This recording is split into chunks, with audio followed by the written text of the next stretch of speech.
नमस्कार, मैं हूं अंकुर और आप देख रहे हैं सत्यहिंदी.com। आइए एक नजर डालते हैं अब तक की सुर्खियों पर। सुप्रीम कोर्ट ने ईडब्ल्यूएस आरक्षण को बरकरार रखा है। सीजेआई यूयू ललित की अध्यक्षता वाली 5 जजों की बेंच ने इस मामले में फैसला सुनाया। बेंच में सीजेआई के अलावा justice Dinesh Maheshwari, justice S Ravindra Bhat, justice Bela M Trivedi और जस्टिस जेबी पारदीवाला शामिल हैं। इस मामले में एक हफ्ते तक चली सुनवाई के बाद सुप्रीम कोर्ट ने 27 सितंबर को अपना फैसला सुरक्षित रख लिया था। Justice Maheshwari, justice Bela M Trivedi और जस्टिस पारदीवाला ने ईडब्ल्यूएस आरक्षण के पक्ष में अपना फैसला दिया, जबकि सीजेआई यूयू ललित और जस्टिस एस रविंद्र भट्ट ने इसके विरोध में फैसला सुनाया। सरकार ने 103वां संविधान संशोधन करके आर्थिक रूप से पिछड़े वर्गों को उच्च शिक्षण संस्थानों और सरकारी नौकरियों में भर्ती में 10% का आरक्षण दिया था। इस संविधान संशोधन को तमाम याचिकाओं के जरिए अदालत में चुनौती दी गई थी।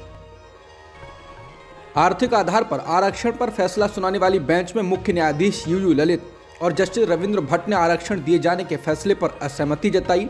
आरक्षण के खिलाफ फैसला देने वाले जस्टिस रविंद्र भट्ट ने कहा, 103वां संशोधन संवैधानिक रूप से निषिद्ध भेदभाव को बढ़ावा देता है। ये समानता पर गहरा आघात है।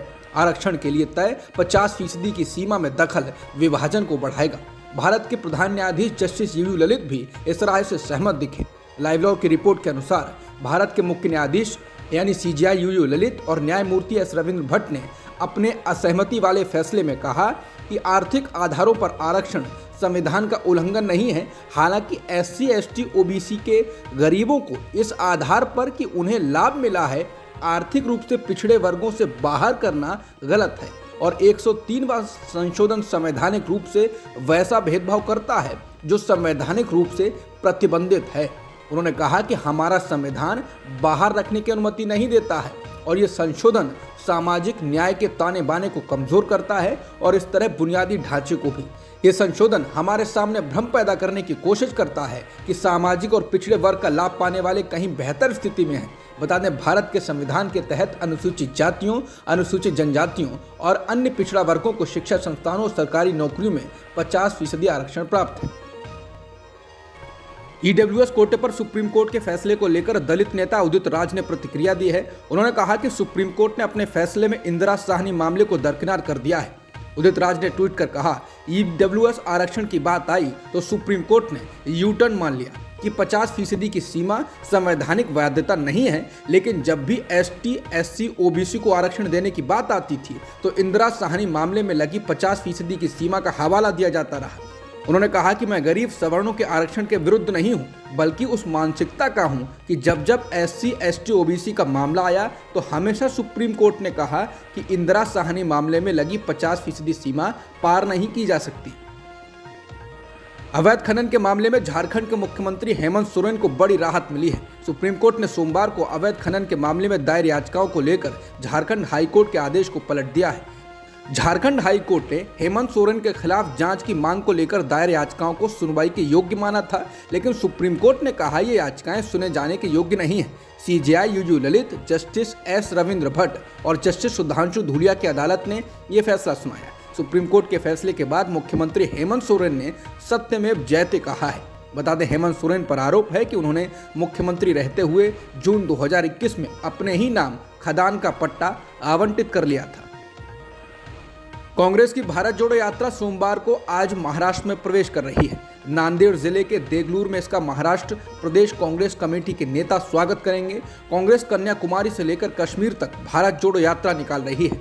ये यात्रा तमिलनाडु, केरल, कर्नाटक, आंध्र प्रदेश और तेलंगाना का सफर तय करते हुए महाराष्ट्र पहुंचेगी। यात्रा कुल 3570 किलोमीटर की है।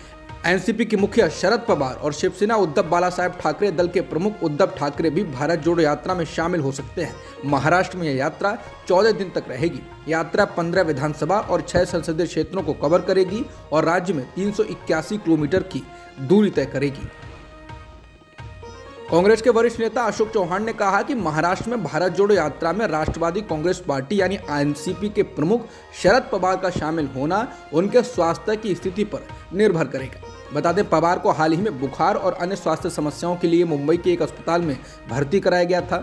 एनसीपी प्रमुख ने शनिवार को डॉक्टरों के साथ मुंबई से शिरडी के लिए उड़ान भरी और पार्टी सम्मेलन को भी संक्षेप में संबोधित किया।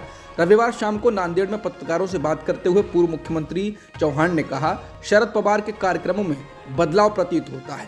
मुझे पता चला है कि वो 10 नवंबर को यात्रा में शामिल हो सकते हैं, लेकिन ये उनके स्वास्थ्य पर निर्भर करेगा।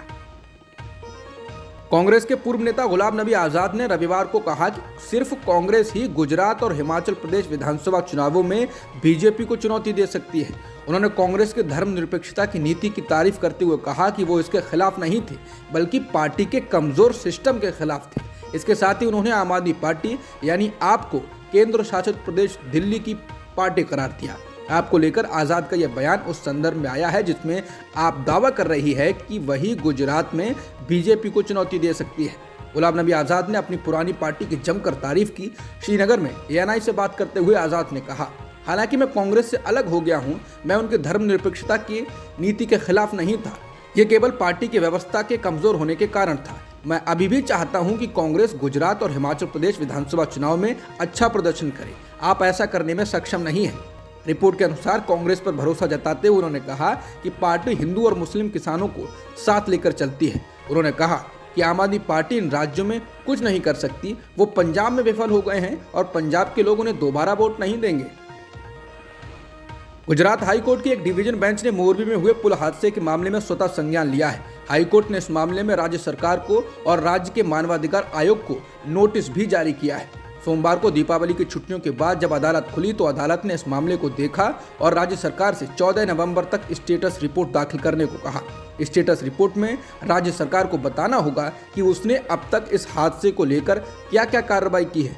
मोरबी जिले में 30 अक्टूबर की शाम को हुए हादसे में कम से कम 140 लोगों की मौत हो गई थी और 150 से ज्यादा लोग घायल हो गए थे। गुजरात हाईकोर्ट के चीफ जस्टिस अरविंद कुमार ने अपने फैसले में कहा कि इस मामले में टाइम्स ऑफ इंडिया अखबार में 31 अक्टूबर को छपी खबर को पढ़ने के बाद उन्होंने इस मामले का संज्ञान लिया। इस मामले में अदालत में एक जनहित याचिका भी दायर की गई है। दिल्ली के छावला में साल 2012 में 19 साल की लड़की का अपहरण और गैंगरेप के मामले में दोषी ठहराए गए तीनों अभियुक्तों को सुप्रीम कोर्ट ने बरी कर दिया है। इससे पहले इनको निचली अदालतों ने दोषी ठहराया था और फांसी की सजा सुनाई थी। हाईकोर्ट ने भी निचली अदालत के फैसले को सही ठहराया था। बता दें, मूल रूप से उत्तराखंड के पौड़ी की रहने वाली 19 साल की लड़की दिल्ली के छावला स्थित कुतुब विहार में रहती थी। 9 फरवरी 2012 की रात नौकरी से लौटते वक्त 3 लोगों ने उसका अपहरण कर लिया। इसके बाद 14 फरवरी को लड़की का शव बहुत बुरी हालत में हरियाणा के रेवाड़ी के खेत में मिला था। कथित तौर पर उस लड़की का गैंगरेप किया गया, उसे बुरी तरह पीटा गया। लड़की के शरीर पर सिगरेट और गर्म लोहे से दागने के निशान थे। इतना ही नहीं, लड़की के चेहरे और आंख पे तेजाब डाला गया था। अब तक की खबरों में इतना ही। बाकी खबरों के लिए बने रहिए सत्यहिंदी.com के साथ।